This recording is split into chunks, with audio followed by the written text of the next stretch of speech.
Olá, muito boa tarde. Tudo bem com vocês aí do outro lado da telinha?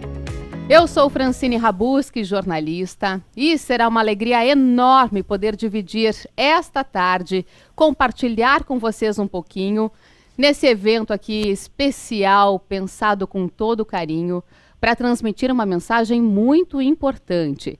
A de que precisamos proteger as nossas atividades, proteger a nossa saúde, garantir a nossa segurança e também de toda a nossa família, das nossas crianças e adolescentes.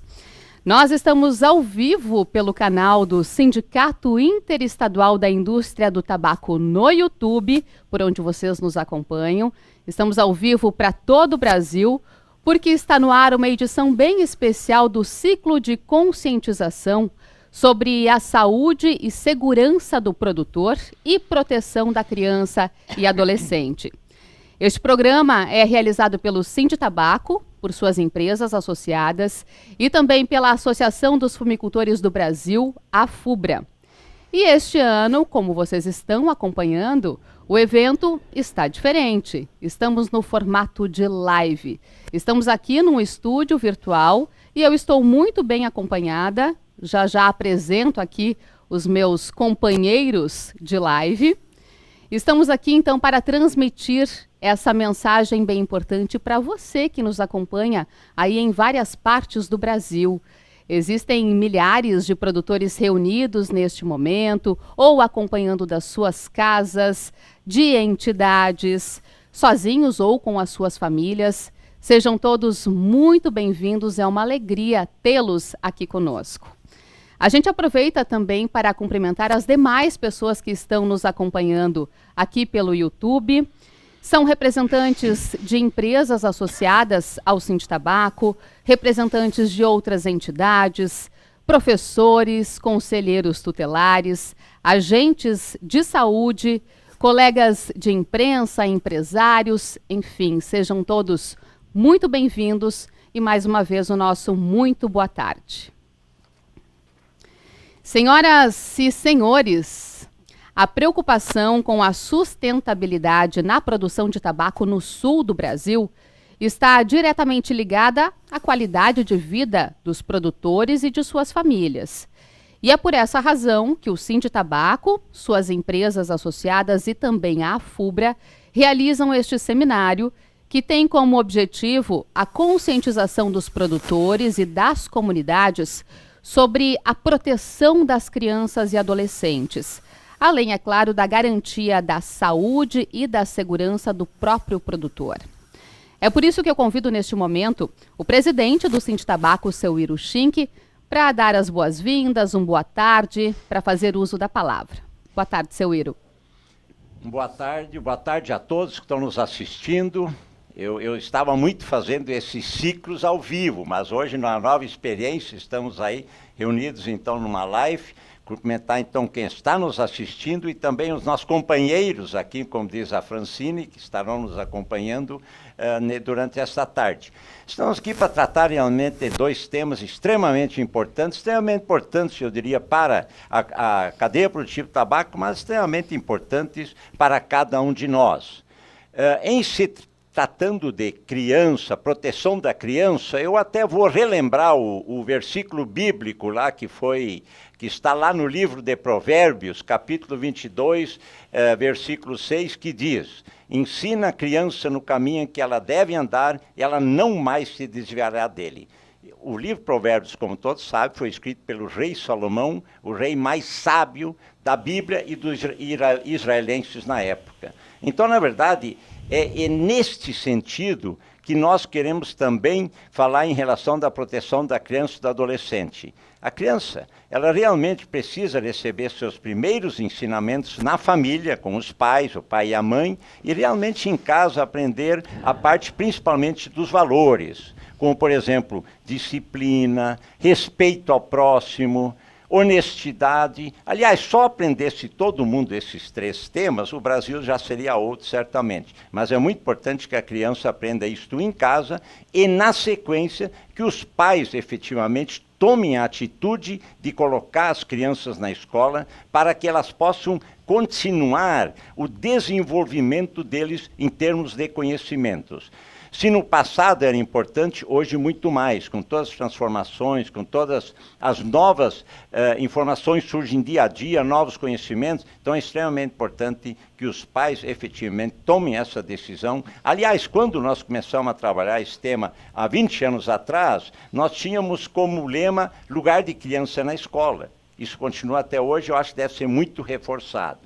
E quanto ao tema da saúde, quando eu estou ao vivo, eu brinco um pouco para as pessoas que já têm mais de 60 anos, que eu sempre digo assim, todo dia de manhã eu chego quando eu acordo, eu agradeço a Deus por estou sentindo alguma coisa. Por estar sentindo, estou vivo. Se eu não sentir mais é porque eu já fui. Mas o sentir alguma coisa com um pouco mais de idade, isso é normal, porque o corpo desgasta. Mas o que eu quero dizer, o mais importante é a gente ter todos os cuidados necessários antes do que chegar na idade um pouco mais avançada, porque aí você vai ter menos sentimentos, menos coisas que vão realmente lhe prejudicar. Então, por isto, quando nós falamos na saúde, da segurança do produtor, é importante todas aquelas informações que são repassadas pelos técnicos das empresas, pelos orientadores, são discutidos com os produtores, que eles efetivamente sejam adotados pelos produtores, para que possam proteger a sua saúde e a saúde, inclusive, daqueles que trabalham com eles e dos próprios animais. E nunca vão deixar de esquecer que a saúde, certamente, é o bem mais importante que cada um pode ter. A gente vai aprender isso na passagem do tempo. E os dois temas aqui, proteção da criança e do adolescente e a saúde e segurança do produtor, eles estão muito ligados ao nosso negócio. O Brasil é o segundo maior produtor, é o maior exportador. Por quê? Tem qualidade do produto, tem integridade do produto, tabaco limpo, está mais adiantado que outros países na parte de sustentabilidade. E esses temas, proteção da criança e do adolescente e saúde e segurança do produtor, estão diretamente inseridos nessa sustentabilidade. Então nós temos que ir tocando esse negócio para frente com toda a seriedade, para que o Brasil possa continuar sendo o segundo maior produtor de tabaco do mundo, o maior exportador, como já somos há mais de 28 anos. Seu Iro, muito importante a sua fala, né? A base da família está na família. Não tem como a gente transferir isso para a escola, né? Agora, essa combinação família e escola garante o sucesso. É bem isso aí. Eu acho que tem que exatamente, e é isso mesmo que a gente vem desenvolvendo dentro desse programa, que nós nesse trabalho que a gente vem fazendo nos ciclos de conscientização há mais anos, a gente está exatamente sempre associando isso, base da formação na família e, na sequência, o desenvolvimento do conhecimento na escola. Perfeito, seu Iro. Muito obrigada por estar aqui com a gente. Eu passo a palavra agora para o seu Benício Werner, presidente da FUBRA, para que ele também deixe a sua mensagem a milhares de produtores que estão nos acompanhando neste momento. Seu Benício, muito boa tarde, bem-vindo. Boa tarde aos colegas que estão aqui neste evento e também às pessoas que estão nos acompanhando. Quero iniciar cumprimentar a doutora Ana Paula e destacar, né, o trabalho da doutora Ana Paula no sentido de sensibilizar, de conscientizar a questão da saúde e segurança no trabalho. Não só esse assunto, mas também o trabalho que a gente precisa desenvolver e sensibilizar os pais com referência ao trabalho infantil, das crianças e dos adolescentes. A Francine, jornalista, que hoje está intermediando esse evento, também muito agradecido. Ao senhor Iro Schink, né, presidente do Sindicato de Tabaco, muito dedicado na missão de desenvolver e levar a orientação da conscientização prevista nas instruções normativas e nos termos, e principalmente, né, nos termos de ajuste de conduta. E esse trabalho, né, estender também para as empresas que estão apoiando esse trabalho, e como você já mencionou, os próprios orientadores. Saudar também em especial os colegas da FUBRA. Se nós estamos aqui hoje, em parte é para cumprir compromissos, principalmente aquele que foi assumido no TAC, Termo de Ajuste de Conduta.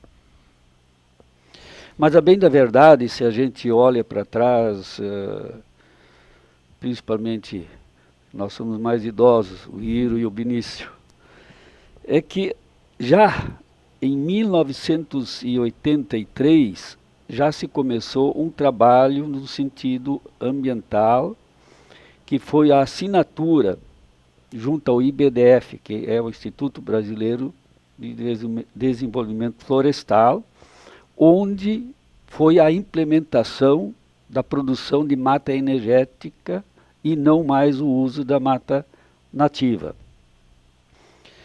Já nos anos 90, aí nós, na FUBRA, fundamos o Projeto Verde a Vida, que tinha o slogan, levando a natureza a sério. Lançando livros como a série Ecologia, que foram escritos por 2 professores da Universidade de Santa Maria, que é o Juarez Hoppe, e também o Mauro Schumacher. Temos também publicações como cartilhas, e essas cartilhas principalmente também estão levando essa função para o nosso produtor, e aí sim nós temos que destacar muito também o apoio das prefeituras, através da Secretaria da Educação, onde a gente faz esse trabalho de sensibilização, de conscientização do não uso do trabalho infantil, e também a questão da preservação do meio ambiente e também da segurança do trabalho. Então são cartilhas que prevêem todo esse trabalho, como orientar, e a gente na época entendeu que o caminho mais fácil de chegar ao próprio produtor foi através das escolas, das professoras, dos professores e seus alunos, porque os filhos têm uma forma mais aconchegante, mais de sensibilizar os pais.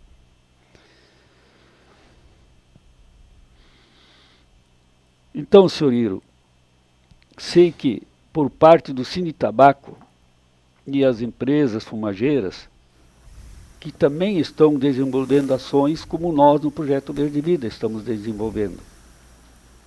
E isso se faz necessário porque é que nem uma plantinha. Você precisa estar sempre estando lá, se ela está dentro de casa, você tem que aguar ela, tem que ver se ela pega luminosidade. Então a mesma coisa nós temos que fazer com esse nosso trabalho, né, doutora Ana Paula, de sensibilização, de conscientização, para que isso não caia em esquecimento. Então, mais uma vez, agradecer a todos, principalmente aos produtores, que na verdade, com o trabalho que está sendo feito de sensibilização, eles realmente estão se conscientizando, Francine, de seguir esses, não é ensinamentos, mas essas orientações que na verdade é necessário para a nossa cadeia produtiva, porque cada vez mais o mercado exterior, e nós praticamente o 95% exportamos, e o mercado importador cada vez mais está olhando a questão social, a questão econômica e a questão ambiental. Então, é muito oportuno nós trabalharmos isso e, como eu disse antes, é uma plantinha. Temos que, normalmente, antes era presencial, o próprio Iro falou presencial, que ele gosta mais presencial, só que agora nosso trabalho, infelizmente, temos que fazer desta forma, mas também vejo que desta forma a gente atinge um número maior até do que quando é presencial.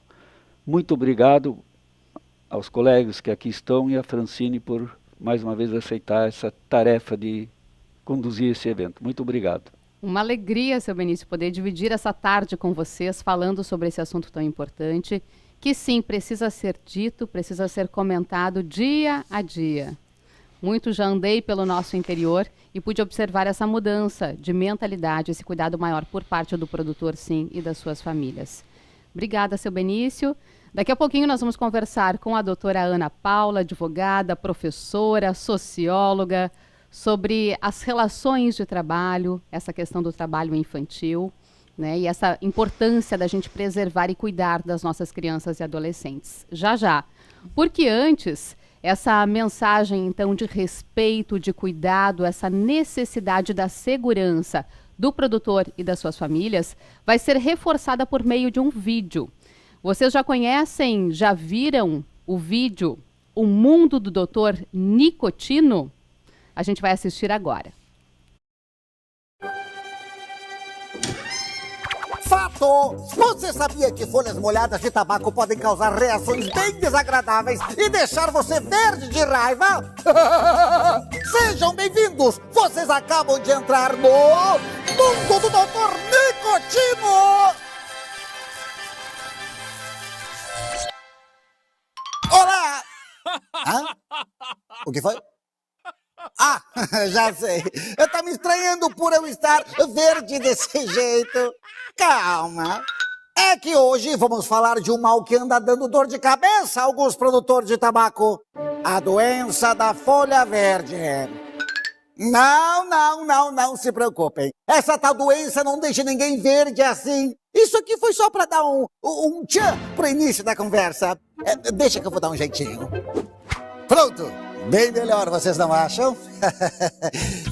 Mas não fiquem tão aliviados assim. Essa doença da folha verde do tabaco existe mesmo. Mas se por um lado ela não vai transformar você num sapo verde, por outro, os problemas que ela traz são bem chatos. Mas afinal, que doença é essa? Ótima pergunta. Vamos ver. Esta é uma folha de tabaco verde. Como você sabe, ela contém nicotina, naturalmente. A mesma nicotina do cigarro. O que talvez você não saiba é que essa nicotina é hidrossolúvel. Hidro o quê? Hidrossolúvel. Isso quer dizer que ela se dissolve em água. E quando a folha está molhada, ela solta um pouco dessa nicotina. Então é preciso ter muito cuidado quando a folha estiver molhada pela chuva ou pelo orvalho da manhã. Ufa, está um pouco quente aqui. Ah, isso me fez lembrar. Se você estiver suado ou com pequenos cortes e arranhões no corpo, esta absorção pode ser ainda maior. Veja agora o que acontece quando a folha molhada ou úmida encosta na sua pele. Através dos poros da pele, a nicotina é absorvida e vai parar na corrente sanguínea. Logo, ela se espalha por todo o seu corpo, podendo causar uma intoxicação aguda. E isto é grave? Normalmente, a intoxicação é de leve a moderada, mas ela pode afastar você do trabalho. Quando ela chega no seu fígado, ela passa por um metabolismo. Parte dessa nicotina será eliminada do seu corpo, mas outra parte permanecerá em você, causando sintomas bem desagradáveis. Você poderá ter cólicas e dores estomacais, sentir fraqueza, tonturas, ficar com os olhos vermelhos e a visão turva. Há também casos mais severos, onde a doença causa desidratação. Outro fator que pode ser prejudicial é a bebida alcoólica. As bebidas alcoólicas causam a dilatação dos vasos sanguíneos e artérias do nosso corpo. E isso favorece a absorção da nicotina. E a doença é só na colheita? Principalmente na colheita. Mas há outras situações em que você pode ficar exposto. Você também fica exposto no desponte, no carregamento do carretão, no carregamento das estufas e dos galpões de cura. Também é preciso muito cuidado quando as folhas estão curando no galpão. Enquanto elas curam, vão perdendo a umidade, que por sua vez pode liberar nicotina.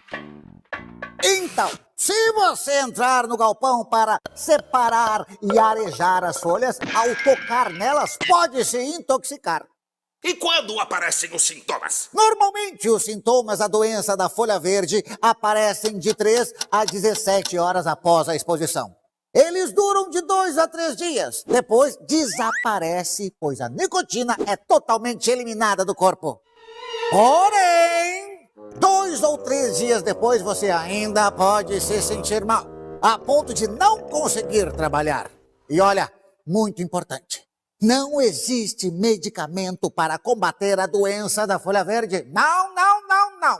O que você deve fazer nesse caso é parar com sua atividade, beber muita água, tomar banho, trocar de roupa. E se os sintomas persistirem, procure um médico. Ele poderá ajudar a tratar os sintomas. Então não tem o que fazer para evitar a doença? Ah, tem. Tem sim. Como tem? Você pode e deve usar uma roupa especial para a sua segurança. Que roupa é essa?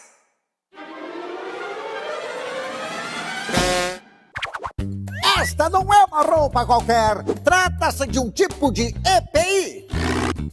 Equipamento de proteção individual, desenvolvido especificamente para a colheita do tabaco e proteção da saúde dos produtores. Ele é um resultado de um grande investimento realizado pelo Sinditabaco. Primeiro, foi contratada uma consultoria especializada sob o comando do professor Luiz Castanheira, da PUC de São Paulo e da Unicamp de Campinas. Ele é engenheiro agrônomo e engenheiro de segurança do trabalho, hoje consultor do trabalho rural.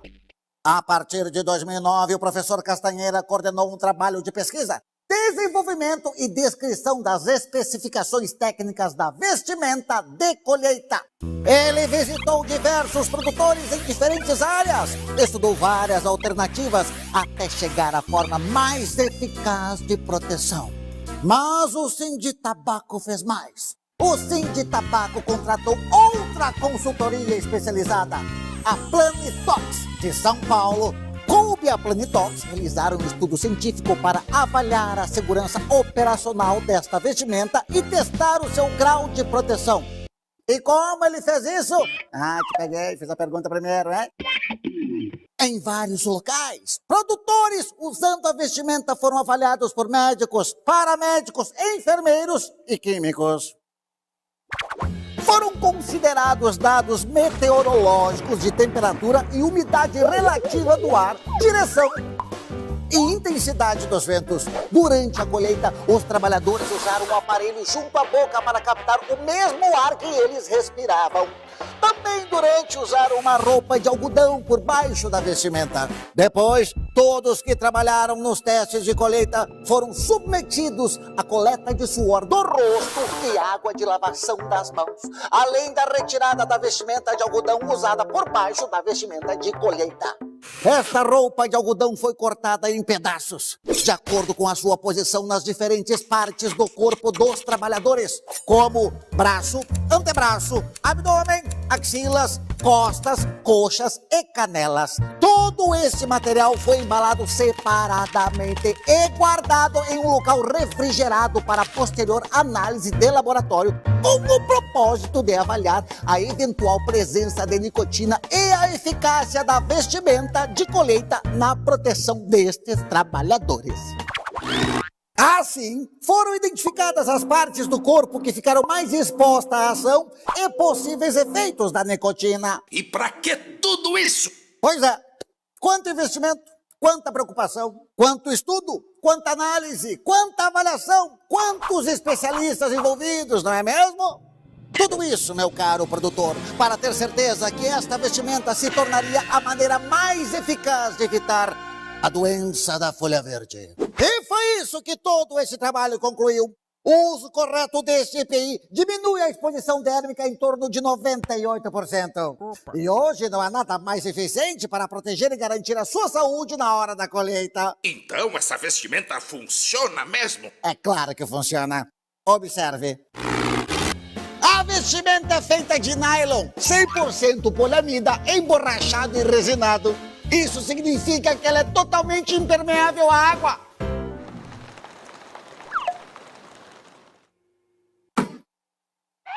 Veja, por dentro a pele fica seca, bem protegida da nicotina que sai da folha molhada. Ela proporciona um bom conforto térmico. A cor verde clara foi também estudada. Trata-se de uma cor neutra e que foi bem aceita pelos produtores. A camisa é uma peça única, sem costuras laterais. Tem apenas uma abertura nas costas para facilitar o vestido e a ventilação. As costuras são feitas em overlock rebatido para dar melhor acabamento. Nas extremidades, presilhas ajudam a dar mais firmeza às mangas. Nas calças, a costura fica do lado de dentro, com a parte entre as pernas mais reforçadas. Os complementos ideais para esta vestimenta de colheita são botas de PVC brancas, que devem ser usadas por dentro das calças. Por que brancas? Por que branca? Porque o branco reflete o calor e deixa os pés mais confortáveis. Luvas nitrílicas, que são as que melhor protegem as mãos. E o chapéu de palha com abas largas, que é o mais confortável para proteger a cabeça e o pescoço. Agora, mais um detalhe importante. Para manter a eficiência do tecido e garantir que a sua vestimenta tenha uma durabilidade maior, você deve lavá-lo da maneira correta. E como faz isso? Quer saber? Espera um pouco, vou mostrar. Enxaguando com água e sabão neutro.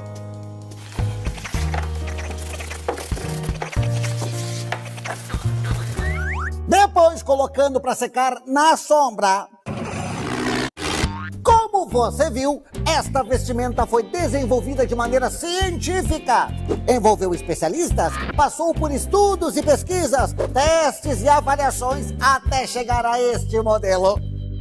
E para você ter uma ideia da seriedade deste trabalho, em 2011 ele foi apresentado no Chile, numa reunião do Coresta, a associação internacional que abrange todas as empresas de tabaco e cigarro, e tornou-se uma referência mundial. Portanto, você pode e deve usar essa vestimenta com toda tranquilidade e segurança, com a certeza de que ela vai proteger a sua saúde, garantir o seu bem-estar e fazer com que você faça a colheita com toda a disposição. Ok, tudo certo. Agora, se for colheita de tabaco enxuto, não precisa nada disso, né? Não. Peraí, só um pouquinho. No tabaco enxuto você precisa, sim, fazer a colheita com alguns cuidados também.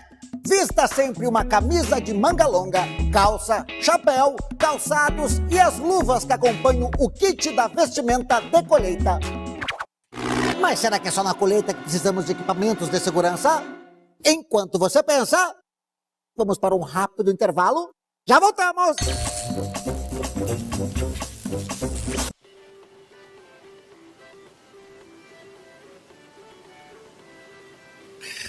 Legal, compadre. Padre, é tu? Tá. Olha, eu tô preparando um assado de costela especial de primeira aqui, compadre. Tu não quer vir com a patroa pra cá, hein? Hein? Como? Tá verde de dor de barriga? Todo enjoado? Mais devagar que enterro a pé, é isso? Eu já sei, compadre, eu já sei. Tu pegou a tal da doença da folha verde, é ou não é? Ô, compadre, pois é. Ninguém mandou ser teimoso como mula. Eu bem que te avisei, usa aquela roupa especial pra colheita, aquela, sabe? Agora só tem um remédio, compadre. Te dizer, ó, fica aí quietinho, tá? Descansando. Aí depois eu mando os ossos da costela pros teus cachorros. Compadre. Seus créditos acabaram. Mas é...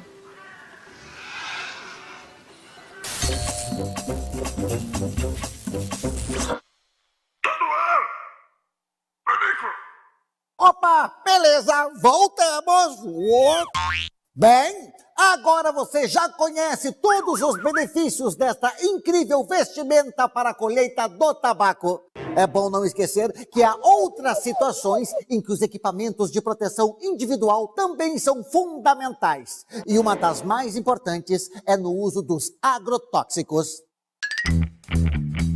Você sabe que existe o manejo integrado de pragas, hein? O famoso MIP, com o qual é possível utilizar métodos de controlar as pragas com baixíssimos riscos à sua saúde e ao meio ambiente. E se eu precisar usar agrotóxicos? Pois é.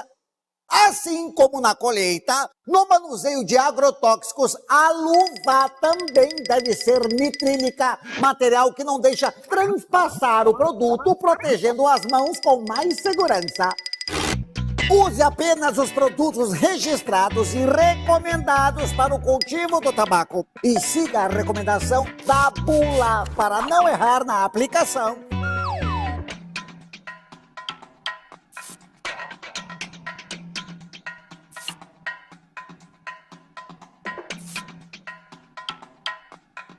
A começar pelo preparo da cauda. Neste momento, o agrotóxico está muito mais concentrado, o que resulta em um risco de contaminação e intoxicação muito maior. Basta uma pequena gota em contato com a pele para prejudicar e muito a sua saúde. Por isso, é fundamental usar o equipamento de proteção em todo o corpo e manusear o produto em local aberto, ventilado e de costas para o vento, longe da sua casa e de fontes de água.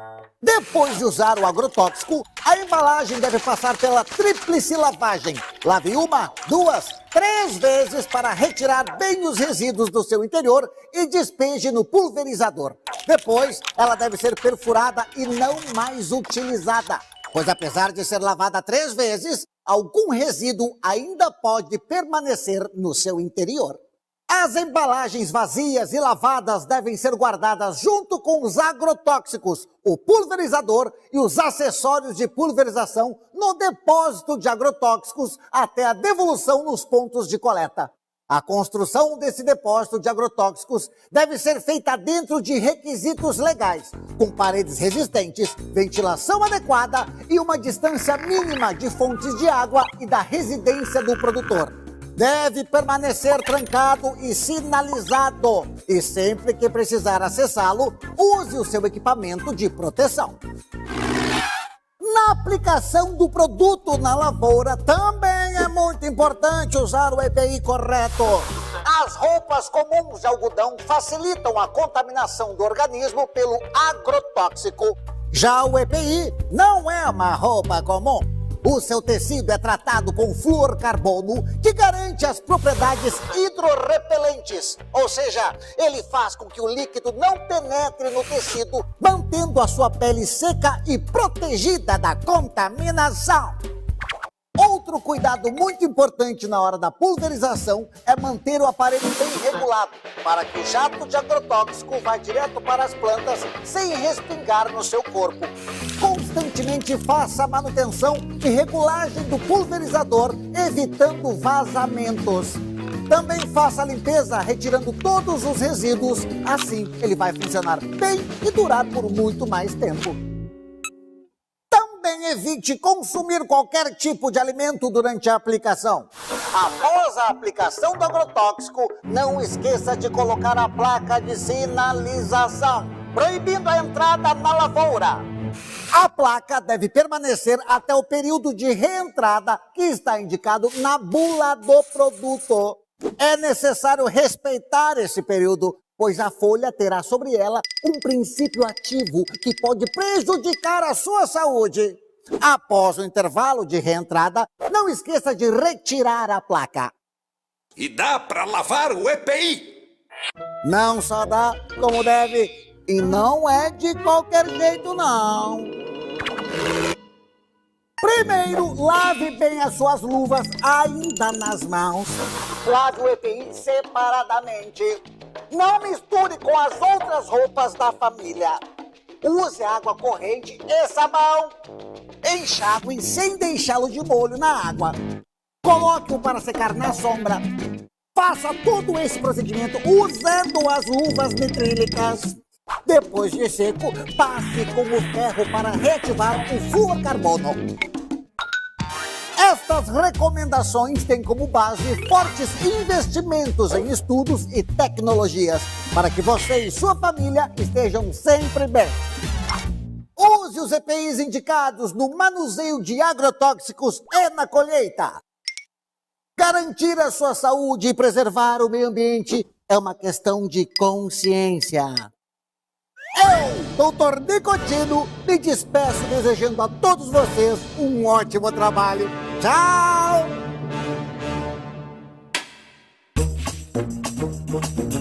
Essa doença da folha verde do tabaco podendo causar uma intoxicação.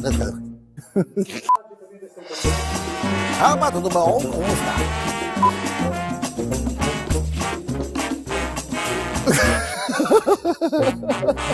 O que resulta em um risco de contaminação do auto do bicho passa por minha patrocínio o que está proibido também são fundamentais.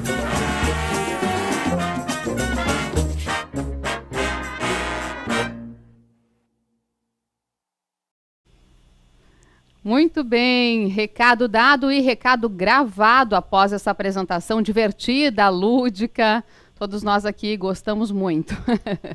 Eu passo a palavra agora para a doutora Ana Paula Mota Costa, advogada, socióloga, professora da URGS, porque ela vai participar agora do nosso bate-papo especial. Doutora Ana Paula, muito bem-vinda, muito boa tarde, muito obrigada pela tua participação aqui neste evento especial. Muito obrigada, Francine. Um prazer estar aqui, seu Iro, seu Benício. E também gostaria de cumprimentar todas as produtoras e produtores de tabaco, seus filhos, adolescentes, crianças que estão nos assistindo, avós, todos que estão participando dessa tarde. Que bacana. Agora a gente vai falar um pouquinho sobre os mistérios, ou nem tanto, do trabalho infantil. E claro que o seu Iro, o seu Benício participam desse bate-papo. Doutora Ana Paula, para a gente começar então, qual é o conceito de trabalho infantil? A gente poderia dizer de uma forma muito simples, crianças trabalhando, né? Crianças e adolescentes até aos 18 anos de idade. A questão é que, muitas vezes, as atividades de casa, as atividades de ajudar na família, nas tarefas domésticas, elas são comuns, necessárias. As crianças nascem e crescem numa família e precisam aprender a determinadas atividades que fazem parte do cotidiano. E, às vezes, a diferença entre essas atividades e o trabalho infantil é muito tênue. Então, a gente costuma usar a referência de que se trata de trabalho infantil quando uma criança exerce uma atividade que substitui a tarefa de um adulto, né? Quando, por exemplo, é necessário contratar um profissional para trabalhar na lavoura, ou enfim, na colheita, e não se contrata, e a criança é aquela que está trabalhando, ou seja, está substituindo a mão de obra de um adulto. Também nas hipóteses em que há uma regularidade maior, há uma situação também de afastamento da criança, ainda que gradual, da escola. Lugar de criança e de adolescente é na escola. E a gente sabe, pelos dados internacionais da Organização Mundial do Trabalho, da Unicef, que quanto mais próximo ao trabalho infantil, quanto mais tempo no trabalho infantil, quanto mais cedo se está no trabalho infantil, menos tempo se tem de escola. Então, no início, a criança vai na escola e trabalha. Daqui a pouco ela já não vai mais na escola tanto, já não volta tantas vezes para a escola, vai indo, até que a escola perde espaço e o trabalho ganha espaço, né? E a gente tem com isso muito pouco tempo de escolarização. E isso é um dos problemas do trabalho infantil, que não é só para as pessoas que estão envolvidas no trabalho infantil, as crianças e adolescentes, mas para toda a sociedade. Uma sociedade como a nossa, brasileira, contar com uma geração ou várias gerações sem escolaridade, como deveriam ter, significa a gente reproduzir uma situação de maior desigualdade social. Agora, no cultivo do tabaco, a partir de que idade, então, os nossos filhos podem trabalhar? A partir dos 18 anos. O que acontece? Existe uma convenção internacional da OIT, Convenção 182, que o Brasil é signatário, e essa convenção estabelece as piores formas de trabalho. No Brasil, o trabalho é proibido para todos até os 16 anos, salvo na condição de aprendiz. Como aprendiz, o adolescente pode trabalhar desde os 14 anos, mas não nas atividades consideradas piores formas de trabalho. Entre os 16 e 18 Essas atividades que não são consideradas formas piores de trabalho podem ser exercidas por adolescentes, mas as piores formas só a partir dos 18 anos. E o Brasil regulamentou esta convenção da OIT através do que nós chamamos um decreto nacional que se reflete na lista TIP, que é a lista das piores formas de trabalho infantil. Nela constam várias atividades da agricultura, em várias cadeias produtivas, mas também na cadeia produtiva do tabaco. Então, trabalhar no tabaco, e especialmente por conta do que nós vimos aqui no vídeo, de todos o manejo de agrotóxicos, enfim, os riscos que o próprio trabalho desenvolve, é considerado uma das piores formas de trabalho infantil, por isso só é permitido para adultos a partir dos 18 anos de idade. 18 anos, perfeito. Agora, seu Benício, de que forma que o meu filho, por exemplo, né, vai valorizar a terra onde nasceu, sendo que ele não pode ter contato com a produção de tabaco antes dos 18 anos, né? O que dizer para esse produtor? Bom, Francine, digamos que trabalhar não, mas tem a convivência familiar. Então, o filho, ele acompanha, vê o pai fazendo trabalhos, vê o que ele está produzindo, ele está trazendo na mesa produtos que são saborosos. Então, é uma leve forma pela convivência familiar. Pode exercer alguns trabalhos, mas como a doutora Ana Paula já mencionou, nós temos que cuidar os trabalhos insalubres. Esses não podem. E também o trabalho do jovem, ele não pode ter assim um cunho econômico, também explicado pela doutora Ana Paula. Mas, hoje, tem uma forma de estudo muito interessante, que chama a pedagogia de alternância. Então, eu vejo que por ali é uma forma de motivação do adolescente. Nós vamos falar em crianças, né? Nos adolescentes, né? E essa forma de pedagogia de alternância faz com que o aluno fique um período na escola, e uma semana depois, eu não sei exatamente qual é o período, se é uma semana, se é 15 dias, aí ele passa uma semana em casa, aí volta de novo. Então ele vai lá em casa ajudar a praticar os trabalhos, inclusive na própria escola você desenvolve a produção de verduras e esses alimentícios. Então todos os trabalhos, muito bem dito aqui pela doutora Ana Paula, não pode ter cunho de insalubridade.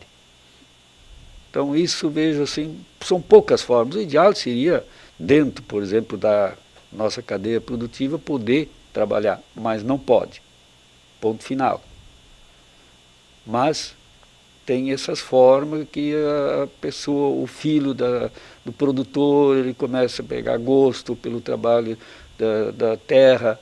Muitos são formados em curso superior, quando vê que o retorno para eles é melhor na própria propriedade, eles estão voltando. Então seria principalmente duas formas, convivência familiar e a pedagogia da alternância. Para reforçar esse vínculo, né, da criança, do adolescente para com a terra, enfim, onde nasceu, né, onde se desenvolveu e onde os pais muitas vezes querem que a criança, que o adolescente volte, né, após os estudos. Porque precisamos ter sucessão, né? Exatamente. Eu ia complementar, seu Vinícius, também no sentido de que a gente sabe, trabalhando com esse tema há muito tempo, que o trabalho infantil, além de uma realidade social, econômica, né, as famílias muitas vezes necessitam da mão de obra dos filhos, infelizmente, nós temos alguns mitos ligados à ideia do trabalho. Por exemplo, o mito de que só se aprende a trabalhar trabalhando, né? E não é realidade isso. Em muitas profissões, as pessoas precisam estudar anos para se preparar para aquela profissão e depois vão desenvolver essa atividade profissional com mais qualidade, com mais tecnologia, com mais condição de agregar economicamente ao produto que fazem, porque tiveram mais tempo de preparação para o trabalho. Também o vínculo com a terra ele é algo que tem a ver com a vida da gente. Eu digo porque sou de origem do meio rural também, de uma região do estado que não planta tabaco, mas que tem esse vínculo, e a gente tem esse vínculo a vida inteira, né? A gente gosta de voltar para a terra. Então, a questão da sucessão rural, como disse o seu Benício, é um tema muito importante para o produtor rural. Hoje em dia, para a terra, aquela terra, às vezes, uma pequena propriedade, ela continuar rendendo e garantindo a renda da família numa próxima geração, ela precisa agregar tecnologia, porque na outra geração a terra já vai ser dividida, né? E ela vai produzir menos se não tiver pessoas para produzir com mais qualidade, com mais conhecimento, com acesso a todas as informações e tecnologias que hoje chegam ao campo. Então, para trabalhar quando adulto, precisa se preparar quando criança, né? E esse preparo, ele é feito, como disse o seu Írio lá no início, né? Com os valores que a família vai construir, mas também com o conhecimento que a escola vai proporcionar, tanto para crianças quanto para adolescentes. Perfeito. É a sucessão a partir da evolução, né? Exatamente. Mudanças, o mundo mudou, né? E Exato. E até que idade a pessoa é considerada criança e adolescente? No Brasil, crianças, a legislação trata assim, né? Crianças são até 12 anos incompletos e adolescentes são dos 12 aos 18 anos incompletos, né? No entanto, os organismos internacionais, em especial a OIT, que nos traz o tema do trabalho infantil sempre, trata todas as pessoas de 0 a 18 anos como crianças. Então, quando a gente fala trabalho infantil, está se incluindo nesse conceito a ideia de crianças e adolescentes. Seu Írio, o senhor deve ouvir bastante essa pergunta, essa afirmação, o seu Benício também, que vem dos produtores, né? Vocês que nos acompanham aí do outro lado da telinha. Abre aspas. Acho melhor levar o meu filho para a lavoura do que deixá-lo em casa com o tempo livre para focar em bobagens. Fecha aspas. O que dizer a esse produtor que concorda com essa afirmação? Na verdade, nós já ouvimos essa pergunta até de formas um pouco variadas, né? Ele, se não for trabalhar, ele vai se envolver, inclusive, com coisas piores, Exato. como daqui a pouco droga, não sei o quê, e essa coisa toda. Eu acho que se a gente só olhar esses dois pontos, estamos olhando isso num ângulo muito fechado. A gente tem que olhar isso num ângulo mais aberto. Será que esse adolescente lá, ele só pode ou trabalhar ou só se envolver com droga ou com bobagem? Pelo que nós estamos falando aqui, é lógico que não. Ele precisa realmente desenvolver o tempo em que ele não está estudando. Primeiro ele tem que estar estudando, né? Como foi muito, estamos explorando muito o aspecto de que ele precisa estudar, precisa desenvolver. E mesmo o tempo que ele não está, então, estudando e está em casa, primeiro, se ele está estudando, ele deve aproveitar o tempo também para fazer os temas, fazer os trabalhos, para desenvolver mais. Hoje, com muito mais facilidade, onde a internet chega, para poder se desenvolver mais sobre esses temas. Mas, por outro lado, claro que no interior faltam alternativas, que deveria ter mais alternativas. O Benício falou sobre a pedagogia da alternância, que é aplicada por algumas escolas. Mas por causa das perguntas que surgiram para nós, para a doutora Ana Paula, sabe que nós começamos a estudar este assunto, e durante 2014, eu acho um ano todo, nós discutimos o que a gente poderia fazer para oferecer para esses adolescentes, principalmente para aqueles que estão terminando o fundamental e estão ali depois ali 14, 15, 16, 17, o que fazer com eles? Porque muitos vêm nos perguntar. Bom, aí nós estudamos, e nós criamos em 2015 uma organização, um OCIP, na verdade, que é chamada de Instituto Crescer Legal. O principal objetivo é continuar a combater o trabalho infantil, fazer com que as crianças e adolescentes só estejam atividades que possam ser feitas, mas, mais do que isso, oferecer alternativas. E nós já temos agora, em 2016, nós começamos um programa de aprendizagem profissional rural focado em gestão e empreendedorismo. Já temos hoje mais de 500 jovens, ou em torno de 500, que já fizeram isso, e aí a gente viu as diferenças. Há pouco nós estávamos falando aqui, como que o jovem pode voltar a ter o amor, continuar o amor pela terra, como é que o jovem pode estar melhor preparado. E nesse curso, esse programa não é um curso, que nós fizemos durante um ano, a gente tem visto diferenças extremamente grandes de quando entram, com um horizonte muito assim, estreito, e quando saem, com um horizonte totalmente aberto, inclusive com muito mais condições de decidir se eles querem continuar na propriedade, gerindo melhor a propriedade, foi dito aqui já pelo tanto a Ana Paula e o Benício, que precisa se gerir cada vez melhor a propriedade, precisa se desenvolver mais, e isso eles vão aprendendo durante este ano. Eles não aprendem isso na escola, eles aprendem isso dentro desse programa que nós temos. Então, deveríamos ter mais outras entidades, de repente o governo, o poder público também deveria disponibilizar, principalmente, eu diria, em pequenas propriedades, minifúndios, onde as condições são menores. Quando são grandes produtores, tem mais cacife, manda o filho estudar lá na universidade, depois ele volta formado, doutor, não sei o quê, mas na pequena propriedade, nesses lugares, realmente, a gente deveria ter mais desses tipos de programas que nós realmente conseguimos desenvolver. Aliás, uma das mentoras foi também aqui a nossa doutora Ana Paula, Benício tem participação, faz parte do nosso instituto também. Então, a gente conseguiu achar até um caminho. Claro que a gente não consegue expandir para todos ao mesmo tempo, mas a gente está expandindo isso, e eu acho que isso mais ou menos responde aí essa pergunta. Quando não está na escola, ou não tem que estar trabalhando, ou tem que estar lá fazendo bobagem, eu acho que tem outras maneiras com que ele possa se desenvolver, ele tem que aproveitar o outro tempo para se desenvolver. E também é o seguinte, né?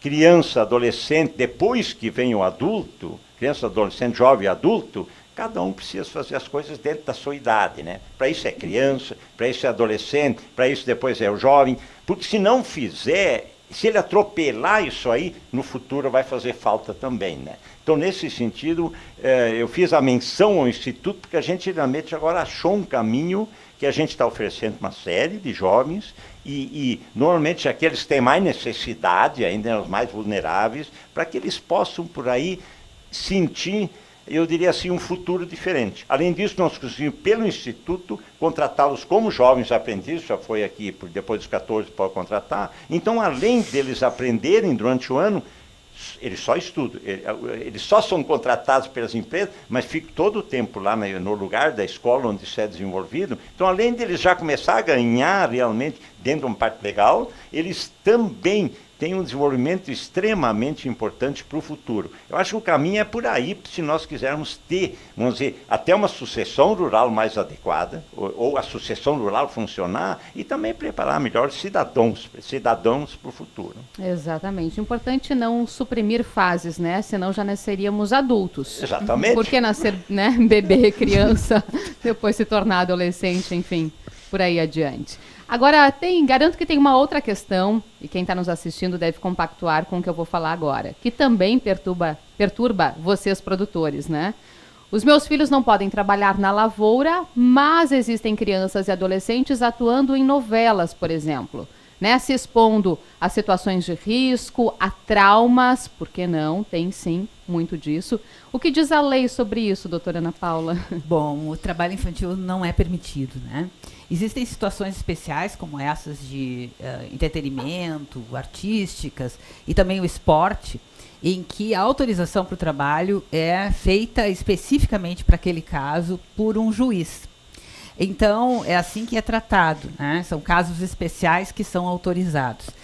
Leva-se em consideração isso, nessa autorização, o contexto de exploração que aquela pessoa está vivendo, né? A possibilidade, quem é que está ganhando com aquele trabalho, efetivamente, e o quanto aquilo é positivo ou não para aquela criança. Mas é o juiz que autoriza. É diferente da lista TIP, das piores formas de trabalho infantil, né? Que nós estamos falando no contexto da agricultura, né? Mas o importante, me parece, é entender esse conceito que a gente está dizendo, né? O trabalho infantil, ele atropela etapas, né? Ele faz com que um corpo que não está preparado ainda para desenvolver atividades que um adulto desenvolve, esteja submetido a essas atividades. Isso cobra o seu preço um dia, Né? Além disso, as crianças ainda não têm, os adolescentes também, ainda não têm desenvolvidas algumas habilidades que protegem no momento do trabalho. Né? Por isso que os dados nos mostram que os acidentes de trabalho são muito mais graves e muito maiores, os índices, quando se trata de crianças e adolescentes, do que quando adultos. Né? Então, além de tudo isso, se essa pessoa não se prepara para ser um trabalhador digno, como hoje é dito o conceito de trabalho digno na fase adulta, a tendência é que aquele que trabalha desde a infância, ele também vai ser um trabalhador que não vai ter as condições de dignidade para o seu desenvolvimento. Então, é uma série de coisas que fazem com que a gente possa pensar que não só no plano individual, para aquela pessoa, não é bom trabalhar, como também para a sociedade como um todo, o trabalho infantil é um problema. O senhor gostaria de perguntar, seu Benício? Eu tenho uma questão que consta na NR 31, com referência à aplicação de defensivos agrícolas. A preocupação principal da NR é com o trabalhador empregado, com carteira assinada. Nós, da pequena propriedade, nós temos produtores que têm mais de 60 anos. Então, tem um vazio nessa NR. E que, na verdade, vou ter que confessar, não concordo. Porque se eu sou proprietário da terra, eu preciso aplicar um defensivo, tenho 60 anos ou 61, eu vou ter que ir lá buscar alguém que tem menos de 61, de 60, para fazer esse trabalho. Quer dizer, é uma questão de ter. A gente sempre fala que as pessoas têm que ter sensibilidade, mas acho que algumas, não é uma lei, isso aqui é uma norma diferente de lei. Então, deveria ter essa sensibilidade de ver que na pequena propriedade e que não utiliza mão de obra, ele precisa fazer essa tarefa. E agora, doutora? Acho que tem vários pontos de vista, né, seu Benício? Assim, o sentido dessa norma, assim como de todas as normas de segurança do trabalho, ele não é o sentido de proteção apenas do empregado, né? Ele tem um sentido de proteção do trabalhador. Seja ele o dono da propriedade, aquele que trabalha, seja aquele que está empregado. E quando ele está empregado, a responsabilidade é do seu empregador diretamente, que aquela proteção exista, ou enfim, que aquela atividade não seja desenvolvida. Mas quando ele é o proprietário, a fiscalização disso é feita também por outros órgãos que vão estar fiscalizando como está sendo realizado aquele produto. E foi o que dito no início, né? Uma cadeia produtiva como a do tabaco, ela não pode ter determinadas atividades, porque isso compromete a qualidade do produto e até mesmo o mercado em que o produto vai ser inserido. Então, a responsabilidade do produtor com a venda do seu tabaco limpo, do seu tabaco bom, também é uma responsabilidade em relação a que esta produção esteja de acordo com todas as normas. Então, é uma responsabilidade muito mais ampla do que simplesmente fazer ou não fazer a atividade. Além disso, as pessoas com mais idade, a gente viu agora com a situação do Covid, né, fica bem claro, tem situações de saúde de maior fragilidade. Então, esse é o sentido da norma. Assim como uma criança e um adolescente não podem trabalhar porque não têm condições físicas para determinadas atividades como essa, um idoso, uma pessoa mais idosa, vamos dizer assim, porque hoje com 60 anos a pessoa nem é idosa ainda, né? Mas a pessoa tem uma fragilidade, comorbidades, como a gente viu na questão do Covid, né? Situações que expõem a riscos maiores de saúde. Esse é o sentido da norma. E quem fiscaliza o trabalho infantil? Que não faz sentido. Bom, do proprietário, né? Pequena propriedade. E, doutora Ana, quem fiscaliza o trabalho infantil? Vários órgãos fiscalizam, né? A gente pode ter a fiscalização dos conselhos tutelares, a fiscalização do Ministério Público do Trabalho, que fiscaliza a cadeia produtiva toda, que faz uma série de inspeções, supervisões. A gente pode também ter a fiscalização do Ministério do Trabalho, né, que vai realizar também a verificação da condição de trabalho de todos os trabalhadores em geral e vai encontrar, eventualmente, nesses processos de fiscalização, situações de trabalho infantil. Né? Também é tarefa de todo aquele orientador rural que trabalha representando uma empresa na relação com o produtor, a fiscalização no sentido de, primeiro, orientação e depois notificação aos órgãos responsáveis caso encontre alguma situação irregular. Né? E é uma fiscalização constante, não? Esses órgãos não atuam somente por meio de denúncia. Não, a fiscalização é aleatória e no caso dos orientadores ela é permanente. Né? E não só o orientador ele tem a tarefa de verificar a frequência escolar, verificar da criança, né, se a criança está na escola, verificar se como é que estão os boletins, as notas, se aquilo tudo está funcionando, como também se ele vê uma situação de trabalho infantil, é função dele notificar os órgãos competentes. Aí eu passo. Conselhos tutelares? O Conselho Tutelar também, ele vai ir lá direto fiscalizar, ele já é a autoridade fiscalizando. Né? Em todos os municípios há conselhos tutelares, e que têm a função de atuar na garantia dos direitos das crianças. Eu pego o gancho nessa sua resposta para passar a palavra para o seu Iro, porque por que é importante que os produtores, então, entreguem às empresas, né, o comprovante de matrícula dos seus filhos, a frequência escolar dos seus filhos na escola? Bom, isso na verdade começou, a gente já, desde que a gente começou os trabalhos, a gente foi conscientizando o pai e a mãe para que mandem os seus filhos para a escola, coloque na escola.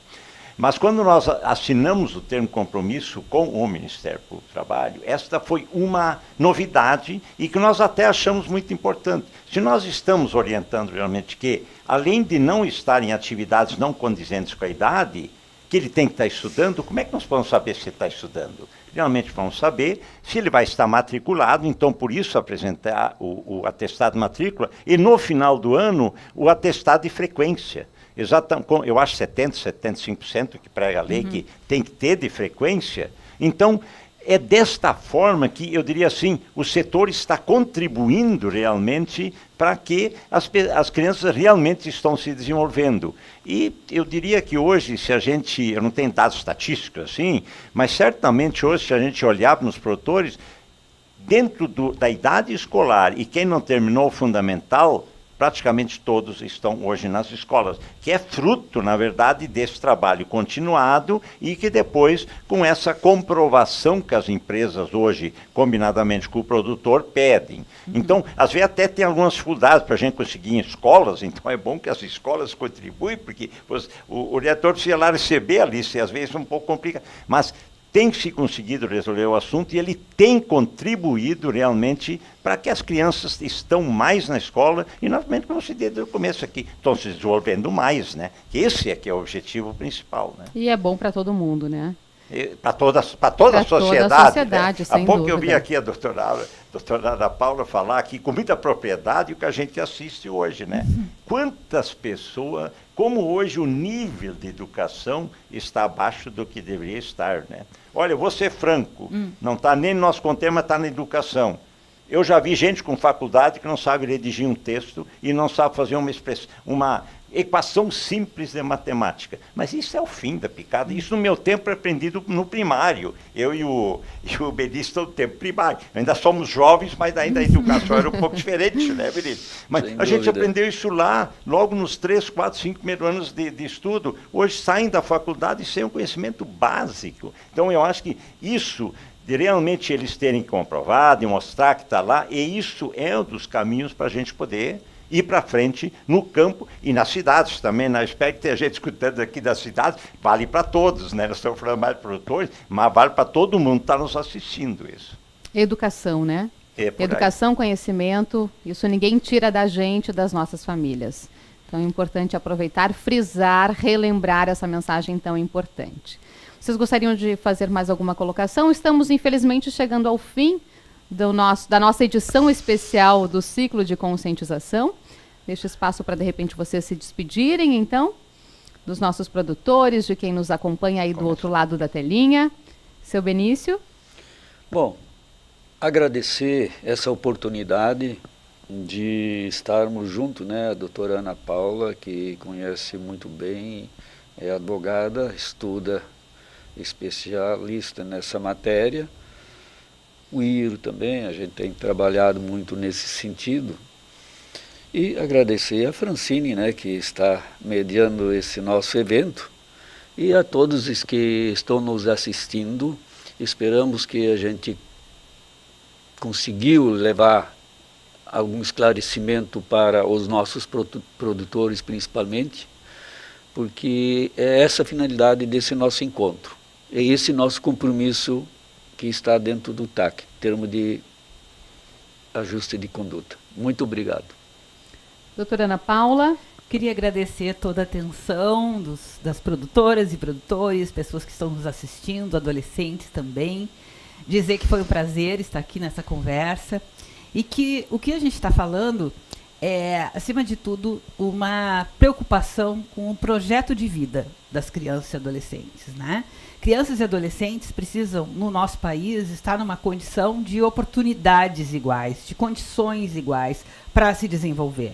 E isso se faz não com trabalho, isso se faz com escola, isso se faz com oportunidades que tenham que ser oferecidas no meio rural. Então, a nossa conversa é para que todos pensem sobre qual é o projeto da sua família, qual é o projeto de futuro, o que se quer desde a sua propriedade, daqui a uns anos, daqui a um tempo, né? E para isso a gente precisa pensar com carinho nas nossas crianças e adolescentes. Então, deixo aqui essa mensagem, né, de garantir os direitos das crianças. Seu Iro.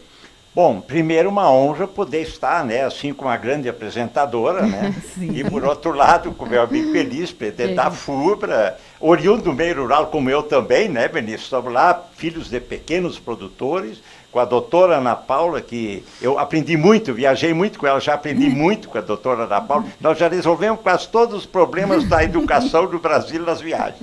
Na verdade, ficou na teoria, porque nós tínhamos a caneta para resolvê-los. E, por outro lado, uma honra ter me dirigido a todos que nos assistem, principalmente aos produtores rurais. Cada vez que eu o faço, eu volto ao passado, já que meu pai era um pequeno produtor, e eu acho que aí tem uma relação interessante. Se eu não tivesse estudado, eu efetivamente não teria progredido na vida. Nem se eu tivesse ficado lá no meio rural, não teria progredido. O único jeito de progredir é você se envolver. Eu realmente estudei, fiz faculdade, depois fui trabalhar, e hoje estou numa situação de poder estar conversando com vocês, tanto como presidente do Tabaco, como presidente do Instituto Ser Legal. Isso só foi possível em função do estudo, do desenvolvimento. Então, também a minha mensagem especial, que assim, proteção da criança e do adolescente, saúde e segurança do produtor é bom para cada um de nós, mas muito importante também para o negócio da cadeia produtiva do tabaco. Uma satisfação e uma boa tarde a todos. Muitíssimo obrigada, queridos, pela companhia. Para mim foi um prazer enorme poder estar aqui conversando com esses ilustres. Seu Benício, doutora Ana Paula que eu conheci hoje, um prazer, espero revê-la em breve. E o seu Iro, muito obrigada mesmo, um prazer enorme estar com eles, estar com vocês nesse início de tarde falando sobre algo tão importante, né? Nós, pais, precisamos zelar pela saúde, pela segurança dos nossos filhos. Somos nós os responsáveis nessa história. Então é dessa forma, com imensa alegria, que a gente se despede de vocês que nos acompanharam aí do outro lado da telinha. É dessa forma que a gente encerra essa edição especial do ciclo de conscientização sobre saúde e segurança de você, produtor, e também da criança, a proteção da criança e adolescente. É uma realização do Sinditabaco, da FUBRA, das empresas associadas ao Sinditabaco.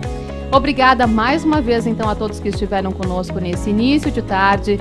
Desejamos a todos um feliz dia, um feliz fim de ano e quem sabe no ano que vem não nos encontramos.